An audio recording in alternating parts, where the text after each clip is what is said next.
The man, the myth, the legend, André Rieu, often celebrated as one of the most alive, energetic, and passionate musicians of our time. For decades, he built his name on joy, spectacle, and the promise that music could make life eternal. Yet behind the glamour of the stage, a heartbreaking reality unfolded, leaving fans questioning their trust. As André took what many feared might be his last breaths, audiences who had followed him faithfully felt betrayed, not because of his illness, but because silence replaced the music that had always been his greatest promise. Rieu built his entire career on the belief that music never truly dies. He revived the waltz once confined to old Viennese halls and turned it into a living anthem for ordinary people worldwide. For years, he reassured fans that his Johann Strauss orchestra would travel to every corner of the globe, bringing joy to thousands. But in 2024, when he arrived in Mexico, that promise cracked. After just 2 shows, André fell ill, and 4 more concerts were canceled. Thousands of loyal fans who had saved, traveled, and waited for years were left outside empty venues, confused and devastated. The world didn't receive explanations, only a short production statement that said illness. It gave no details about why one of the most tireless performers in history had suddenly come to a halt. His son Pierre, who managed the orchestra, was forced to face angry crowds and frustrated promoters. For the first time, the public began asking out loud, was this the end? The silence only deepened suspicion. Soon, social media filled the void. Rumors spread like wildfire, fake obituaries surfaced, and hashtags began treating the absence as a farewell. Within hours, many fans believed they had already lost him. This wasn't the first time illness had cut André down. Back in 2010, he had suffered from a viral infection of the vestibular nerve, which left him dizzy, bedridden, and unable to perform. He later described that period as the lowest point of his life. Concerts across Europe were canceled, and at the time, he admitted he feared he might never return to the stage. Those who remembered that collapse couldn't help but draw comparisons to Mexico. Was history repeating itself? Behind the cancellations in Mexico, fragments of truth emerged. The city's altitude left some orchestra members gasping for breath during rehearsals. Vocalist Donage Van Doorn admitted she had to stop singing because she could not breathe properly and even suffered nosebleeds. Crew members spoke of exhaustion. Meanwhile, rumors swirled of more serious problems, pneumonia, heart troubles, but none were confirmed. What was certain was that the damage this time went far beyond one missed night. Pierre admitted they had to send home 125 crew members and refund nearly 40,000 tickets. The financial blow was massive, but the emotional hit was worse. André himself confessed he was shaken, saying quietly, "I cannot start a tour like this again." At 74 years old, in a business where most careers had long ended, André's words sounded heavier than ever. The orchestra that once seemed unstoppable had been forced to a halt.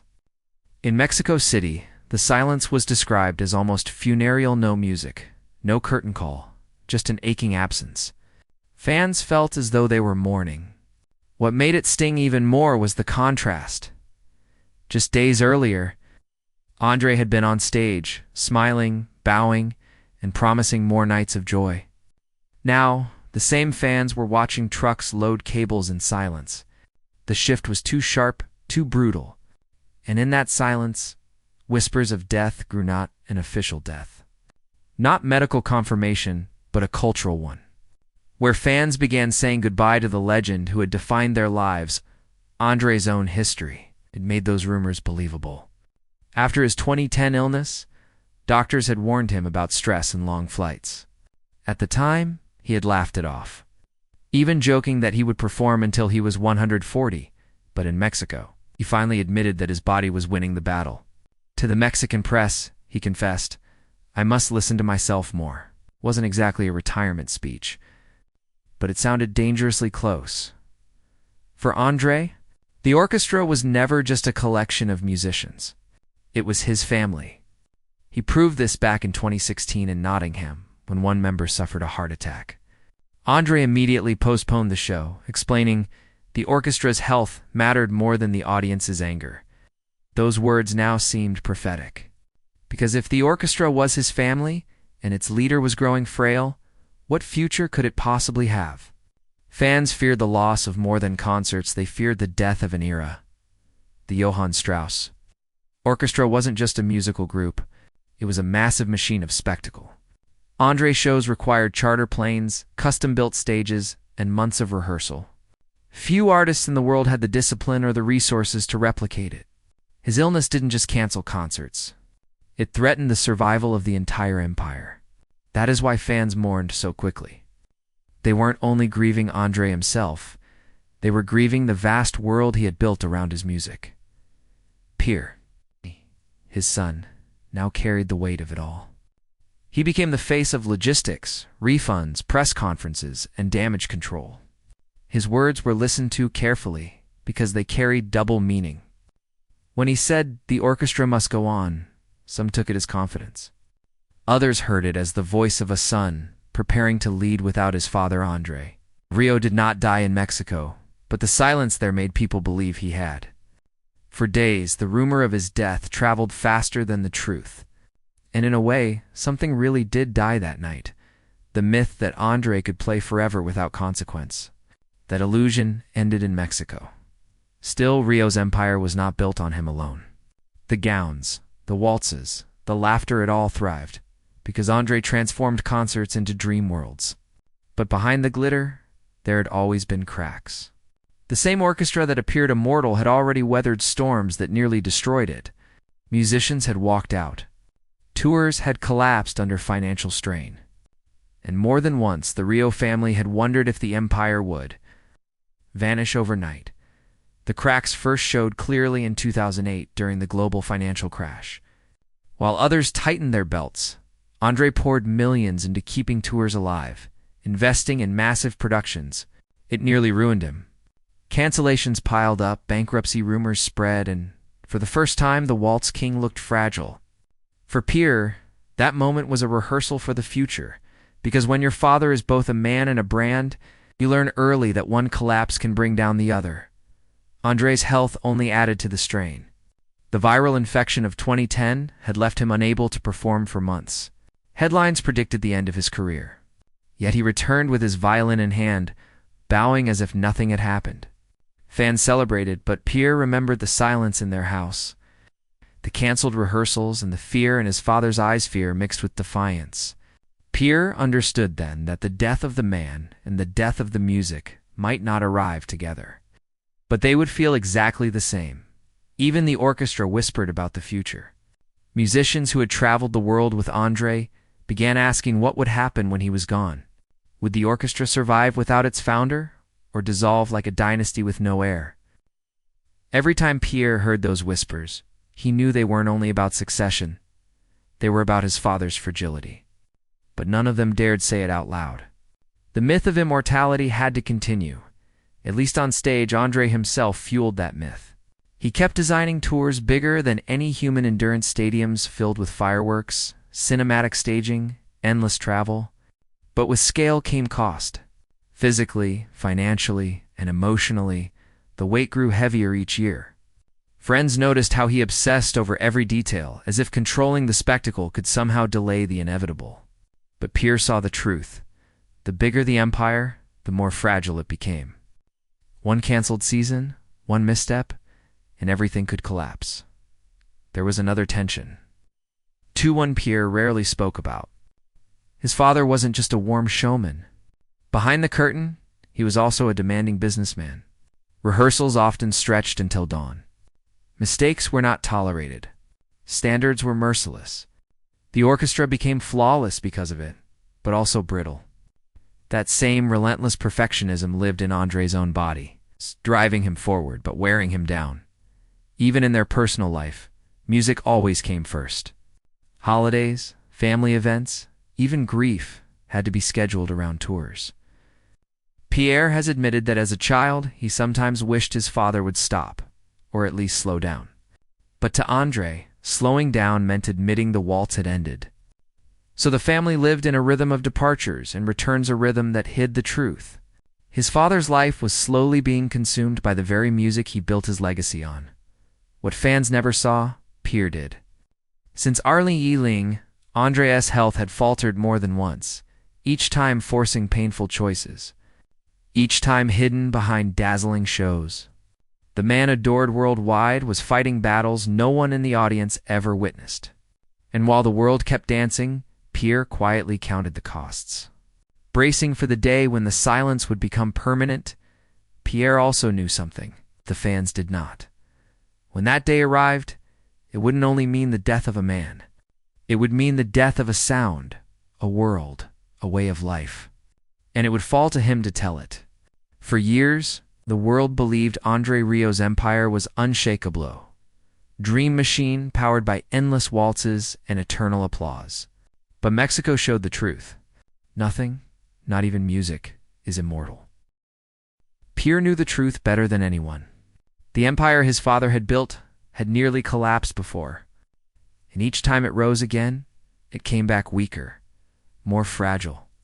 Like a porcelain vase glued together after being shattered, always beautiful, but always at risk of breaking once more. The real breaking point arrived in 2011, a year after a viral infection had silenced André. Against the advice of doctors and the concerns of his family, André pushed himself back onto the stage far too quickly. The concerts were dazzling, the reviews were ecstatic, and audiences cheered as if nothing had ever been wrong. Yet behind the curtain, where the applause could not reach, he was barely holding on. Pierre later admitted that the family feared not just for his career, but for his very life. The strain of returning too soon after illness sent shockwaves through the orchestra.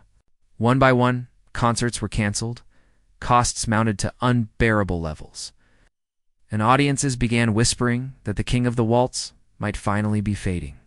It was the closest the empire had ever come to complete collapse.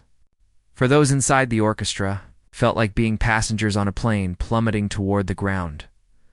No one certain if the landing would be safe. Crew members quietly updated their resumes. Some longtime musicians even left altogether, willing to gamble their futures on a dream that suddenly seemed fragile, maybe even over.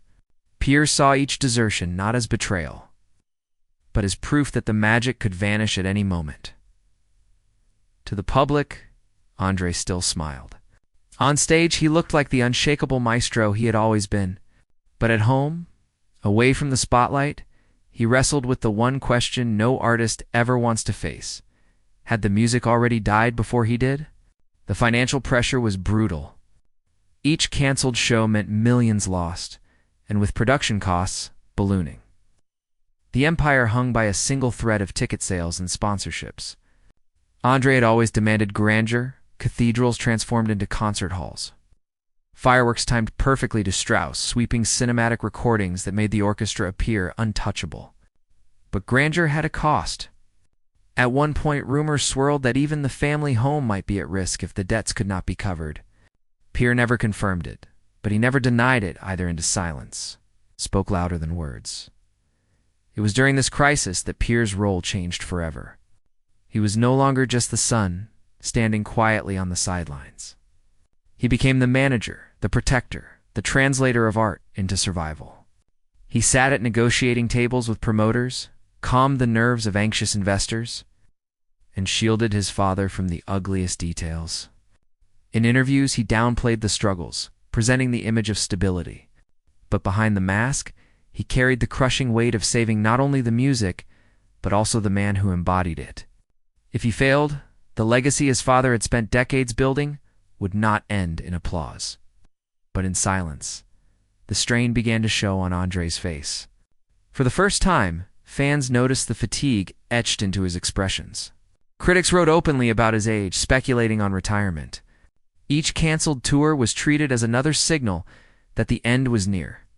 Yet André refused to step back. Even when doctors urged rest, he returned to the stage, bow in hand, determined to prove with every performance that he had cheated death once again. To Pierre, this wasn't courage, it was obsession. His father wasn't only fighting illness. He was fighting time itself. And that battle came with consequences. Subtle cracks began to appear in the orchestra itself. Musicians whispered privately about leadership after André. Would Pierre take over? Could anyone ever replicate the presence of the maestro? Fans adored the orchestra, but they came for him for André. Without his magnetic presence, the Empire risked becoming just another group of musicians. Pierre understood this painful truth, and so did the musicians who remained. It wasn't just the man at risk. It was the music itself. Then came the silence. In 2016, another health scare forced the cancellation of multiple tours. The official details were vague, the family tight-lipped. But insiders described it as a moment when André was forced to confront his own mortality. To the outside world, the announcement was simple: canceled concerts due to illness. But to those close to him, it was something far darker, a reminder that his body was no longer invincible. Fans begged desperately for updates. Rumors spread online that he had secretly retired, or worse, that he had died. The truth was more complicated. The music had stopped, if only for a short while, and in that pause, the illusion of immortality cracked wide open. Pierre carried that pause like a scar. He had watched audiences grieve, as if the world had already lost him, even though André was still alive. It was a preview of the day when the silence would become permanent. And it terrified Pierre because he understood something most people did not. When his father's bow finally dropped for the last time, the loss would not only be the death of one man, but the death of an entire era of music. But the world wasn't ready to hear it. Fans clung desperately to the fantasy. Reporters chased reassurances, and André himself kept promising more. Yet Pierre knew the truth. The music was already dying, piece by piece, tour by tour, silence by silence. And soon he would be forced to say what no son ever wants to say: goodbye. Then it happened. It began as a whisper and spread like wildfire. André Rieu had died. Fans filled forums with tributes, strangers online mourned, and news outlets scrambled to verify the story. It wasn't the first time rumors had announced his end, but this one carried weight because silence surrounded it. The orchestra gave no immediate statement. Pierre himself remained absent, fueling speculation that the worst had finally happened. For many, it felt real because deep down, the truth was already half expected. After all, how many times can one man defy illness, exhaustion, and collapse before the final curtain falls? Tributes poured in as if the story were fact. Old clips of his concerts resurfaced. Fans remembered their first dances, their weddings, their most joyful memories stitched together by his waltzes. Entire generations had lived with his music as the soundtrack to their happiest moments. To imagine it gone was to imagine losing something deeply personal. The grief was genuine, even if the facts weren't. And for Pierre, watching this unfold felt like witnessing a rehearsal for the inevitable. But then came the correction. André was still alive. The tragedy wasn't death, it was something quieter, harder to define, and perhaps even more devastating. Piece by piece, the music itself had been dying. Every canceled concert, every pause between tours, every strain on his body marked not only the decline of a man, but also the erosion of the empire he had built. The Waltz King had not permanently left the stage, but his empire no longer carried the same aura of immortality. Pierre finally addressed the truth, not with a dramatic announcement, but with quiet reflections. He spoke of fragility, of strain, of the toll his father had paid to keep the illusion alive. He admitted what insiders already knew, but fans never wanted to face, that the orchestral empire could not last forever. That the silence, when it came, would not only take away the man, but also the music itself. It was not a question of if, but when. The irony was cruel. André had spent his life reviving the waltz, convincing millions that a century-old form of music still belonged in the modern world. He had turned Strauss into a stadium spectacle, dressing nostalgia in fireworks and ball gowns. But in doing so, he had tied the fate of the genre to himself. Unlike rock bands with rotating members, unlike orchestras with conductors who could be replaced, André's creation had no air left to breathe without him. Pierre could manage the business, but he knew better than anyone the magic lived in one man's bow. Without it, the sound would die. This is why fans felt grief even while André still lived. Every time the stage went dark, they experienced death in fragments, in pauses, in silences, in thinning tours. The tragic truth wasn't that André Rieu had already left them forever. It was that they were slowly losing him, piece by piece, through time itself. And Pierre, more than anyone else, was forced to watch as the world rehearsed its grief in advance. He once admitted that the day would eventually come, when Maastricht would fall silent, when the grand summer waltz under the skies would vanish, leaving only memories. He did not call it a retirement, nor just another concert cancellation. He named it for what it truly was, the death of music, and he carried the burden of preparing the world for that moment. But was it truly the end? Surprisingly, no. As some had already guessed, André was still touring. That is the cruel twist. Even while fans mourned false reports of his death, he was busy preparing for something greater. Not an ending in silence, but a farewell so loud, so theatrical, that it would feel like a celebration of death itself. Because the Waltz King will not slip away quietly. He plans to go out with a bang. The proof lies on his calendar. This year, and the next, his name is still printed on posters across Europe, the Middle East, and beyond. Abu Dhabi in October. Cologne and Frankfurt soon after. Romania, Austria, Budapest. And then, as if destiny demanded it, Maastricht is home, his cathedral, his eternal stage. The man they thought was gone is not hiding. He is building toward something only he could imagine, a concert series that doubles as his final salute. And it will not be subtle. He has never been subtle. Fireworks, cathedrals lit like heaven, orchestras dressed in gold. That is how he built his empire, and that is how he intends to close it. Each performance on this tour feels less like another date on the calendar and more like another chapter in a requiem. One last story told, not with words, but with violins. Pierre has hinted before that his father has never understood moderation. If André were to design his own farewell, it would never be a quiet retirement party. It would be a staged funeral disguised as spectacle. Maastricht would become his final goodbye choirs filling the square. Voices layered over violins until the city itself feels like a cathedral beneath the stars. The orchestra would swell not just with music, but with history. Each note would carry the weight of decades. And then the silence.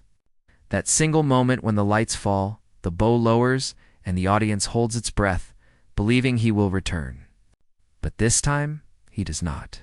No encore, no curtain call. Just darkness, as if the music itself had died before their very eyes. That is the ending he has been rehearsing all along. Not death in a hospital bed, not fading quietly into retirement, but death as performance. Theatrical, defiant, unforgettable.